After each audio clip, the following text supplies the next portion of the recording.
MCQ हमारे पास 76 है। Mister Ikram invest 4 lakh eight the start of each quarter. यहाँ पे देखें, जब investment at the start of each quarter हो तो हम कौन सा फार्मूला यूज़ करते हैं, एनविटी का। और असल में ना ये चैप्टर नंबर 5 है और यहाँ पे एमसीक्यू इसने दिया दिया चैप्टर नंबर 6 का। ठीक है, लेकिन परेशान होने वाली बात नहीं है। तो जब भी investment at the start of the period हो ना, ठीक है, और हम एनविटी का फार्मूला लगाते हैं, वो फार्मूला मैं आपको लिख लेता हूँ। अगर आपको ये एमसीक्यू की समझ नहीं आई तो परेशान नहीं होना, चैप्टर नंबर 6 में जाकर ना ये मज़ीद आपको क्लियर कट समझ आ जाएगी। इन्वेस्टमेंट देखें eight the start of the period है, ठीक है, और ईच क्वार्टर है। तो मैं आपको पहले एनविटी के फार्मूला यूज़ करने का थोड़ा सा क्यों दे देता हूँ। एनविटी का फार्मूला यूज़ होता कब है,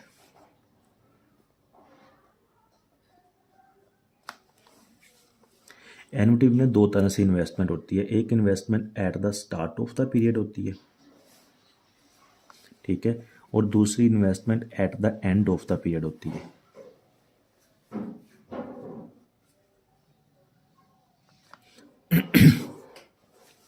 eight the start of period में क्या आता है, इन्वेस्टमेंट वो खुद मेंशन कर देता है एट द स्टार्ट, या दूसरा 2 डे का वर्ड यूज़ कर लेता है, या इन्वेस्टेड नाउ का वर्ड यूज़ कर रहा है। तो इसका ओवरऑल क्या मतलब बनता है कि इन्वेस्टमेंट अभी इसी वक्त एट द स्पॉट हो रही है, ठीक है। और at the end of the period में क्या होता है कि मोस्टली वो यही वर्ड यूज़ करता है कि investment at the end of the period है, ठीक है। अब आगे फ़र्क पड़ता है कि एनविटी का यूज़ कब करना है। एनविटी में देखें, जब भी इन्वेस्टमेंट आपकी हो रही होगी ना, वो एक स्पेसिफिक इंटरवल और स्पेसिफिक इन्वेस्टमेंट होगी, ठीक है, फिक्स इन्वेस्टमेंट होगी। ये देखें, ये मैं एक लाइन ड्रा कर रहा हूँ, ठीक है। यहाँ पे मेरे पास 1 साल है, 2 साल है, 3 साल है, 4 साल है और ये 5 साल है। ये मेरे पास 5 साल का पीरियड है। और यहाँ पे जो इन्वेस्टमेंट कर रहा हूँ ना, मैं यहाँ पे 1000 कर रहा हूँ, ठीक है, यहाँ पर भी 1000 कर रहा हूँ, यहाँ पर भी 1000 कर रहा हूँ, यहाँ पर भी 1000 है और यहाँ पर भी 1000 है। अब एनविटी का फार्मूला यूज़ करने की पहचान क्या है, same investment same time interval, यहाँ पे लिख लें।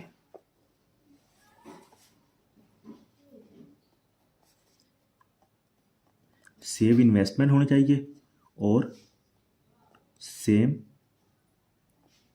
टाइम इंटरवल होना चाहिए, ठीक है। अब देखें, सेम इन्वेस्टमेंट का क्या मतलब है, वो 1000 इन्वेस्ट कर रहा है, पहले साल भी उसने एक ही किया है, दूसरे साल भी एक ही किया है, तीसरे साल भी 1000 किया है, चौथे साल भी 1000 है और 5वें साल भी 1000 है। तो इट मीन्स कि पहली रिक्वायरमेंट हमारी इसमें पूरी हो रही है। दूसरी रिक्वायरमेंट क्या है, सेम टाइम इंटरवल। तो ये देखें, 1 से लेकर 2 साल तक, ठीक है, इसके सेंटर 12 मंथ का टाइम इंटरवल कंप्लीट आ रहा है। 2 से लेकर 3 साल तक सेंटर में 12 मंथ का टाइम इंटरवल हमारा कंप्लीट आ रहा है। 3 से 4 तक 12 मंथ आ रहा है, 4 से 5 तक 12 मंथ टाइम इंटरवल आ रहा है। तो इट मीन्स कि दोनों रिक्वायरमेंट हमारी पूरी हो रही हैं। तो हम फार्मूला कौन सा यूज़ करेंगे, एनविटी का। तो ये एनविटी की तो समझ आ गई है आपको। अब आगे एनविटी के टाइप्स हैं, ड्यू एनविटी और ऑर्डिनरी एनविटी, ठीक है। Due annuity, ordinary annuity. जब investment at the start of the period हो, 2 डे हो, 9 हो, तो ड्यू एनविटी का फार्मूला यूज़ करते हैं। जब investment at the end of the period हो तो ऑर्डिनरी एनविटी का फार्मूला यूज़ करते हैं। अब क्वेश्चन की तरफ एक दफ़ा फिर से आते हैं। Mister Ikram invested 4 lakh eight the start of each quarter. तो पहली रिक्वायरमेंट क्या है, ईच, हर साल इन्वेस्ट कर रहा है। इट मीन्स कि वो 4 लाख जो इन्वेस्ट कर रहा है ना, जैसे मैंने बताया था कि वो 1000 इन्वेस्ट कर रहा है ईच क्वार्टर, मिसाल के हर दफ़ा इन्वेस्ट कर रहा है, ठीक है। वो बेशक क्वार्टर बेस पे, वो बेशक। तो हमारे पास दोनों का फार्मूला क्या है, ये देखें, इतना खास फ़र्क नहीं है, ठीक है। F is equal to P into 1+R/M, अगर आपको क्वार्टर बेस पे इन्वेस्टमेंट दी हुई है, ठीक है, वरना M की ज़रूरत नहीं है। MN-1 divided by R/M। M क्या है, अगर क्वार्टर बेस पे या सेमी एनुअली बेस पे दी हुई है, इसको भी ब्रैकेट में कर लें, और मल्टीप्लाई 1+R, M दिया हुआ तो डिवाइडेड बाय M कर लें। ये इन्वेस्टमेंट ड्यू एनुटी का investment at the start of the period हो। देन आपने ये फार्मूला लगाना है। ओरिजिनरी एनुटी पे जब investment at the end of the period हो तो आप लोगों ने ये फार्मूला लगाना है।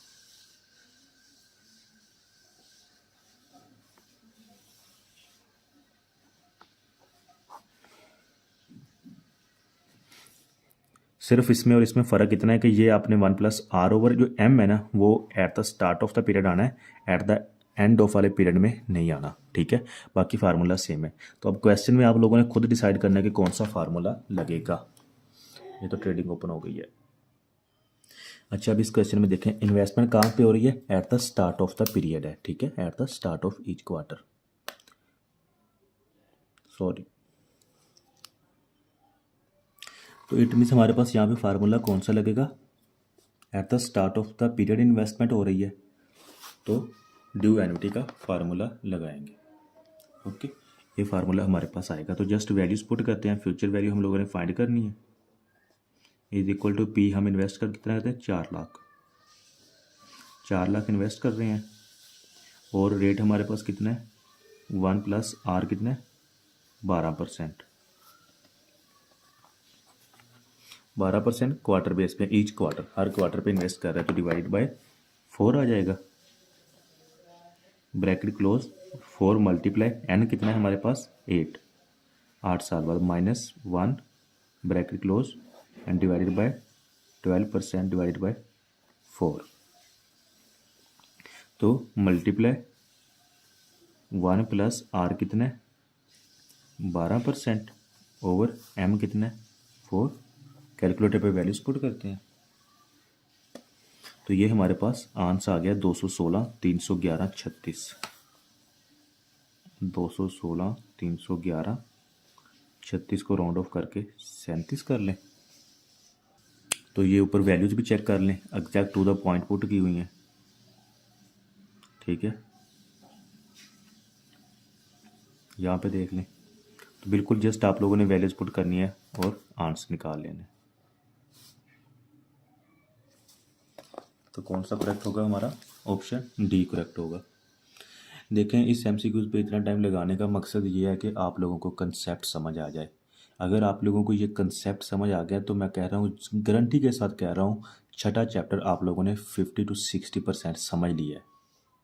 50 to 60%, 100% आप लोगों ने छठा चैप्टर समझ लिया है। तो टाइम वेस्ट ना किया करें। मेरी कोशिश होती है जो बच्चा भी मेरी वीडियो पे आता है, जो बच्चा भी वीडियो को देख रहा है, उसको कुछ ना कुछ हासिल हो। और 90% ऐसा होता है कि जो स्टूडेंट्स वीडियोस के लिए आते हैं ना, वो पेपर से 2-4 दिन पहले वीडियो देखते हैं, और वो टाइम स्टूडेंट्स के लिए बहुत इंपॉर्टेंट होता है। और मैं नहीं चाहता कि स्टूडेंट का वो टाइम वेस्ट हो। तो पूरी वीडियो देखा करें, तसल्ली से देखा करें और कंसेप्ट लिया करें। बेशक वो 1 MCQ हो, बेशक वो 10 MCQ हो। आप लोग 1 MCQ कंसेप्ट के साथ समझ लेते हैं तो आपको उस जैसे 10 MCQ में तो भी आप सॉल्व कर लेंगे। 77 MCQ, a person has enough amount to invest for 9 years. एक बंदा है, उसके पास अमाउंट है, इन्वेस्ट करना चाहता है 9 साल के लिए। If RS 1 million is received after 9 years, 10 lakh उसको रिसीव होता है 9 साल बाद, ठीक है।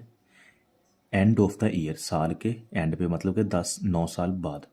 Eight the rate of 7%, rate हमारे पास 7% है। What is amount he has to invest each year. तो देखें, ईच ईयर का वर्ड यूज़ हो रहा है यहाँ पे। इट मीन्स कौन सा फार्मूला लगेगा? एन्युटी का लगेगा, ठीक है। Each year at the start, he has to invest each year at the start. उसने इन्वेस्ट कितना करना है? एट द स्टार्ट, मतलब कि इन्वेस्टमेंट कहाँ पे हो रही है? Investment at the start of period हो रही है। ये जो एंड लिखा हुआ है ना, इसका मतलब है कि 10 साल उसको 9 साल बाद मिलता है। लेकिन इन्वेस्टमेंट मैंने आपको बताया था कि इन्वेस्टमेंट कब हो? जब eight the start of the period हो। तो कौन सा फार्मूला लगाना है? ड्यू एन्युटी का फार्मूला लगाना है। अगर आप लोगों ने पिछला कंसेप्ट समझ आया, पिछला कंसेप्ट अच्छे से लिया है, MCQ समझा, तो इट मीन्स कि ये आपके बाएं हाथ का खेल है। चलिए इसको मैं डायरेक्ट सॉल्व करूंगा। फार्मूला लिख, यहाँ पे देखें, investment at the start of the period हो रही है, ठीक है।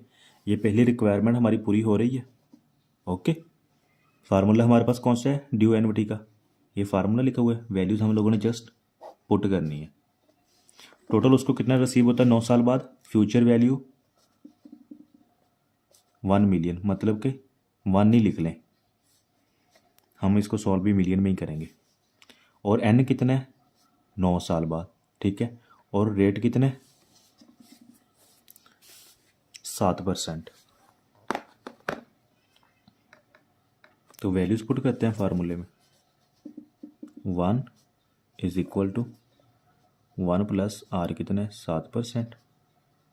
अब यहाँ पे उसने एनुअली या सेमी एनुअली या क्वार्टरली बेस पे ऐसा कुछ भी नहीं किया।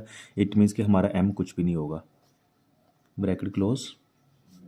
एन हमारा कितना है 9 years minus 1 divided by 7% multiply 1 plus 7%। ठीक है, तो हमने यहाँ पे फाइंड क्या करना है, ये x की वैल्यू p फाइंड करना है। ठीक है, यहाँ पे p लिख लें या x लिख लें। ओके, कैलकुलेटर पे पुट करें।